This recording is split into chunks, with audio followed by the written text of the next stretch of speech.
Buen día, mi nombre es Julie y hoy les voy a hablar sobre dos conceptos muy importantes en la farmacología. Hice una presentación como para guiarme, no sé si de pronto se pueda ver muy bien. Entonces, bueno, empecemos con cronofarmacología. La cronofarmacología es una ciencia que estudia los ritmos biológicos y los ciclos circadianos y cómo estos influyen en la respuesta a los medicamentos que pues le suministramos a los pacientes. Entonces, en cuanto a los ciclos circadianos, pues consideramos 4 cosas: la absorción, la distribución, el metabolismo y la excreción de esos fármacos. También esta ciencia se encarga de el desarrollo de métodos nuevos con el fin de que la administración pues de estos fármacos también tengan en cuenta los ritmos biológicos del animal y pues también de los fármacos. Uno de los ejemplos que hay en esta innovación, por ejemplo, los medicamentos, son las tabletas multicapa. ¿Qué se dice las tabletas multicapa? Lo ideal es que estos liberen fármacos de una manera controlada en diferentes partes del intestino. El ejemplo era, por ejemplo, esto es una tableta. Y lo ideal es que, por ejemplo, el 50% de este fármaco se elimine en la primera porción del intestino delgado y el otro 50% restante se elimine en la porción final del intestino delgado. Otro ejemplo es la bomba de infusión, que nos ayudan a administrar diferentes fármacos diluidos en un solvente en diferentes ciclos de tiempo o intervalos. Esto pues ustedes saben que se puede hacer por segundos, por minutos, por horas. El primer ejemplo que voy a dar es sobre el uso de corticoides en perros. Los corticoides se usan principalmente como inmunosupresores y para evitar las respuestas alérgicas exacerbadas pues, en los pacientes. El cortisol es una hormona que ayuda al tema de la regulación del azúcar y del estrés en los pacientes. Se produce cuando hay demasiado estrés. Entonces, lo que se dice es que lo ideal es que estos corticoides sean administrados en horas de la mañana, con el fin de que se alineen con el ciclo circadiano pues, del cortisol. El cortisol tiene un pico máximo de producción que es en la mañana. Por esto, si administramos el medicamento justo en el pico, lo que se va a producir es que pues, la producción de esta hormona se regule a lo largo del día. Otro ejemplo es con los antiparasitarios.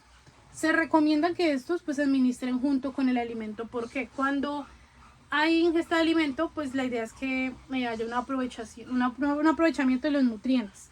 Si el antiparasitario va junto con el alimento, se va a absorber mejor en el intestino, por ejemplo. Y hay parásitos que su órgano diana es el intestino. Por esto, pues se haría mejor la absorción del fármaco y puede llegar más fácil allí o se distribuye pues de mejor manera. También se dice que cuando hay ingesta de alimento pues aumenta la motilidad intestinal y demás.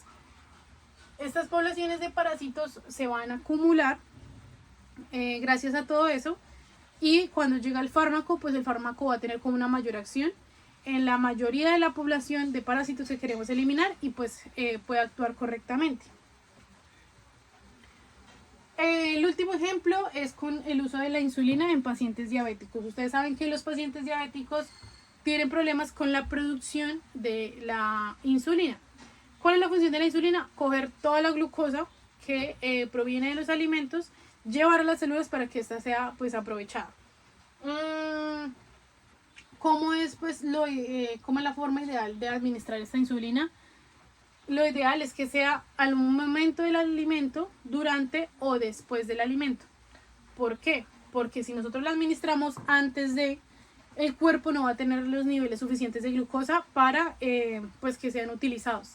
Entonces lo que va a hacer esa insulina es provocar que las reservas de glucosa que hay en el cuerpo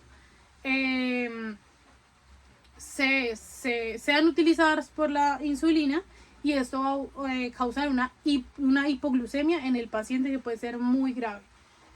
En cambio que pues al administrarla, como les decía inicialmente, junto con el alimento o un tiempo corto después de, pues los niveles de glucosa van a aumentar y ya esa glucosa sí va a poder gestionar, pues ser gestionada por la insulina, ¿sí?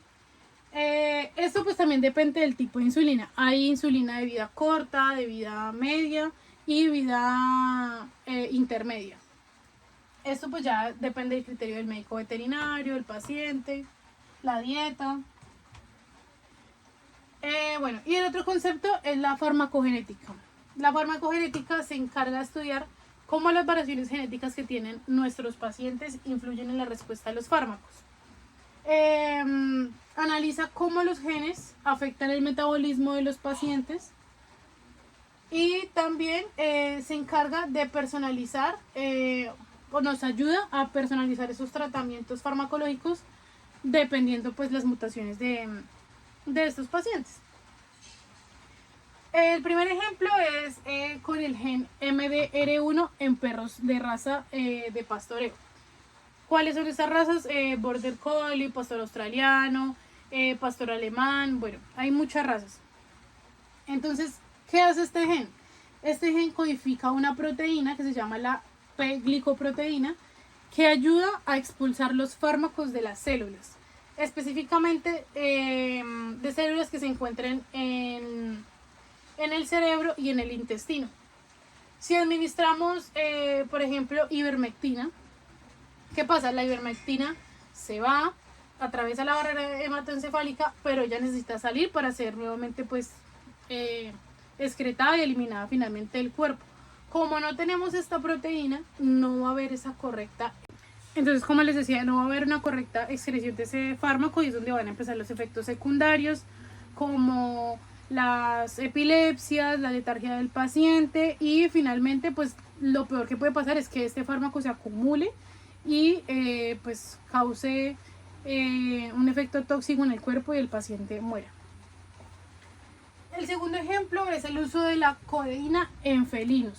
Los felinos tienen un problema y es la deficiencia enzimática de una enzima que se llama la glucuronil transferasa. Esta enzima, ¿qué hace? Básicamente esta enzima coge esta codeína, la transforma y la convierte en morfina. Pero resulta que pues como no se puede hacer, no se da esa transformación de la morfina.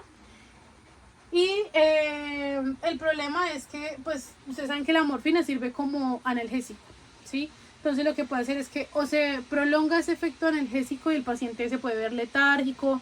Esto incluso puede bajar la frecuencia respiratoria de los pacientes y puede llegar a producir la muerte. También pues puede causar náuseas y, como les decía, dificultad para respirar. Y el último ejemplo es el del gen RGR1 que regula el canal de calcio en los músculos de los cerdos. Resulta que las mutaciones de este gen causan hiperteremia maligna, que es una reacción a los anestésicos. Anestésicos como cuáles, como el alotano y la succinilcolina, que ayudan como a desencadenar una respuesta pues anormal de este gen. Y lo que puede pasar es que aumenta la contracción de los músculos o se relajan demasiado y esto puede aumentar la temperatura del paciente, puede causar acidosis y daño celular. Entonces se decía que una de las formas pues de saber es hacer unas pruebas genéticas para saber si pues esta especie tiene o ese animal en específico tiene esa mutación de ese gen y pues no se utiliza este fármaco. O lo ideal es ya por seguridad nosotros buscar otras alternativas diferentes a estas, que es el alotano y la succinilcolina, para pues evitar estas respuestas en los cerdos. Eso sería todo, muchas gracias.